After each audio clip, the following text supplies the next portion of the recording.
The goal of boundaries is not to win more arguments. It is to become the kind of person who can love without disappearing. That is why the book ends by asking how success can be measured. Boundary growth is not only a dramatic conversation, a brave no, or a cleaned-up calendar. It is a change in the structure of a life. Welcome to the final episode of this summary of boundaries by Dr. Henry Cloud and Dr. John Townsend. In this part, we cover how the book measures success and how it imagines a day in a life with healthier boundaries. The first sign of growth is often resentment becoming information instead of a secret lifestyle. In a boundaryless life, resentment builds quietly. A person keeps saying yes, keeps smiling, keeps serving, and keeps collecting emotional debt. With growth, resentment becomes a signal. Something may be unclear, overextended, dishonest, or wrongly owned. The goal is not to worship resentment. Resentment can be immature. It can exaggerate. It can blame. But it can also tell you that a property line has been crossed or never marked.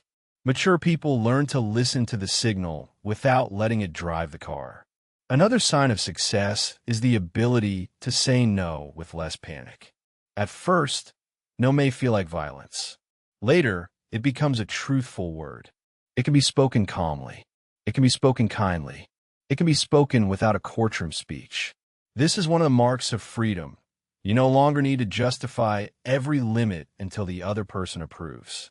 A related sign is the ability to hear no from others. This is where boundary growth becomes honest. Many people love boundaries when they protect their own time, but hate them when someone else has a limit. The book insists that mature boundaries are mutual. If my no matters, your no matters too. Success also looks like clearer choices. A boundaryless person often experiences life as something that happens to them. Every demand becomes inevitable. Every disappointment becomes an emergency.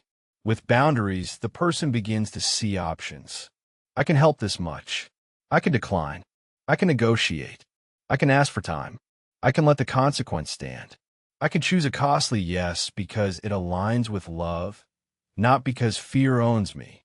Another sign is improved responsibility. Boundaries do not make people less responsible. They make responsibility more accurate. You stop carrying what belongs to others, and you become more faithful with what belongs to you. That may mean better work, clearer parenting, more honest friendship, healthier marriage, wiser money choices, and more direct communication. The book also expects a change in motivation. A person may begin with fear. They may set boundaries because they are desperate. Over time, the motivation matures. Boundaries become less about escape and more about love, stewardship, truth, and freedom. There's also a change in relationships. Some relationships become healthier because truth finally has room. Some become more distant because the old arrangement depended on imbalance. Some end. That is painful, but the book does not measure success by keeping every relationship in its old form.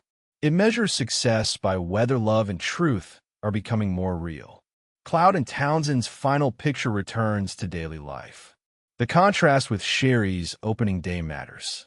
At the beginning, she was pulled by every demand, guided by guilt, late everywhere, angry underneath, and spiritually confused by her own exhaustion. A life with boundaries does not mean every problem disappears. It means the day is no longer governed by invisible ownership errors. Imagine the same kind of day with healthier boundaries. A mother can care for her children while letting them face appropriate consequences. She can speak directly with her spouse rather than silently collecting resentment. She can respond to her own mother with compassion and limits. She can work diligently without pretending that poor planning by others erases her humanity. This healthier day is not selfish. It is more truthful. The person has not stopped loving.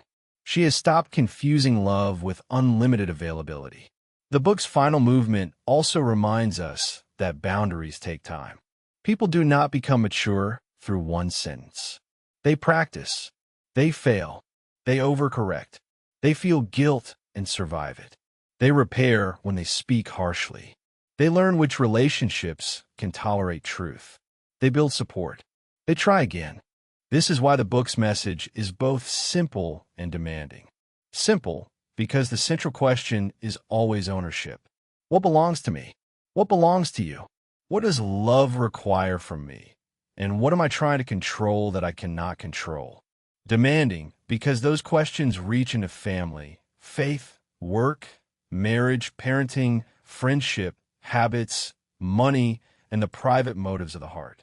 One of the most useful takeaways is that boundaries protect the yes. A person who cannot say no eventually loses the ability to give a clean yes. Every yes becomes suspicious. Is this love or fear? Is this generosity or guilt? Is this service or a bargain for approval? Boundaries cleanse the yes by making no possible. Another takeaway is that consequences are not the enemy of compassion. Consequences can be painful, but they're often the bridge between choice and growth. When we rescue people from every consequence, we may feel loving while blocking the very lesson reality is trying to teach. A third takeaway is that spiritual language should never be used to erase personhood. The author's Christian frame does not make them allergic to limits. They argue that freedom, truth, responsibility, and love belong together. A coerced soul may behave, but it cannot mature in love. A fourth takeaway is that boundaries begin with support. If you have lived without limits for years, do not be surprised if your first attempts feel clumsy. Find safe people. Practice with small truths. Expect resistance. Keep your tone clean.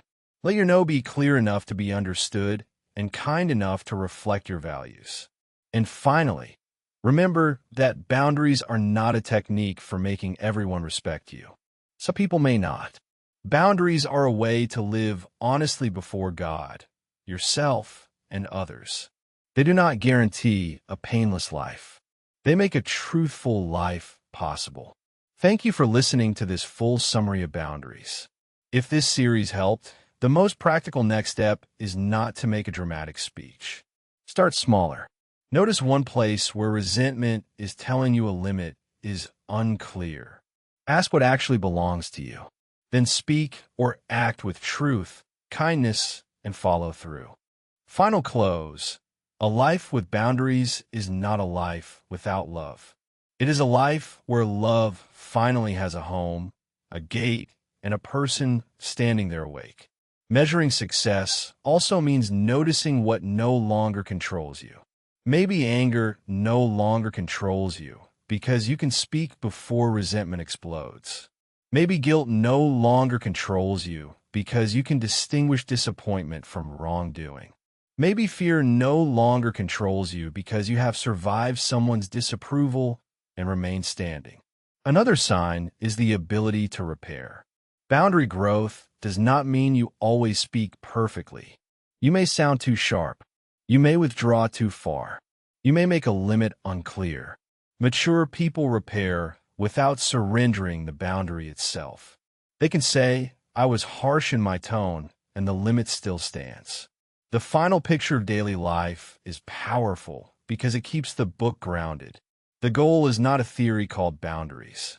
The goal is a different morning, a different phone call, a different workday, a different conversation with a child, a different response to guilt, a different relationship with your own desires. The book also implies that boundaries make generosity more beautiful.